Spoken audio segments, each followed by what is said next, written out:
Most kids growing up in small towns learn small-town values, including hard work, conservative principles, and the meaning of family. Growing up in Byron, Wyoming, small was an understatement. Chad Deaton didn't grow up in an affluent or wealthy family, but he did know he would one day go to college. By small, I mean I think most high schools and graduating class had more than we had in the entire town. But grew up there, born and raised there. Went to the University of Wyoming, got a degree in geology, but I was one of those rare kids that spend all 18 years growing up and living in the same house and graduating from a small little town. Growing up in that small little town, Chad seemed destined to be in the oil and gas industry. He would ultimately be the third generation in that field.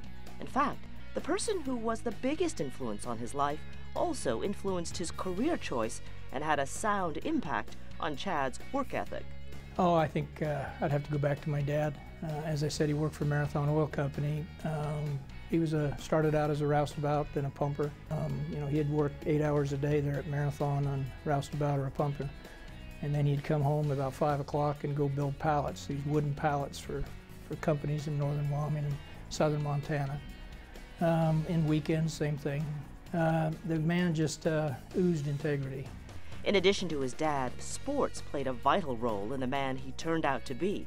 Through football, basketball, and track, Chad learned some valuable tools that lent themselves to his life and business. So we all, everybody played the sports, some better than others. But I think we had great coaches, and those coaches, again, would teach you a lot about integrity and morality and working with others. So I think sports is extremely important as a very young person. Chad was actively engaged in sports until at 16 he was handed a setback, spinal meningitis. It almost killed me. I mean, one minute I was perfectly fine, and literally 1 week later I woke up, had been out for a week unconscious and extremely high temperature. The doctors had told my parents they didn't think I was going to survive. Because I was young, I was strong as a kid, strong family support and backgrounds and a great community to help get me through that. I was able to get back up in my classes and get back to it. Chad would go on to receive his geology degree from the University of Wyoming. He used that degree to lay the foundation of what would become a long career in the oil and gas industry.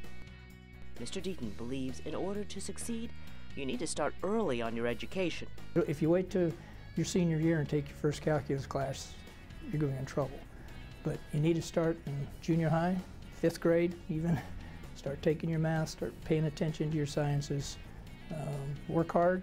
The world could be your oyster. There's no doubt about it. Now, as Chad starts a new phase in his life and begins a transition in his career, he can begin to focus on other things, such as his hobbies and family. My wife and I, we've been married 40 years next May. We have 3 daughters, all older and mature now, and 3 great son-in-laws, and 7 grandkids. My wife and I, we have a home up in Wyoming still, and we do a lot of hiking in the mountains, a lot of cross-country skiing in the winter. Another passion is junior achievement. I think the 5th grade class was the one that really convinced me JA's on the right track.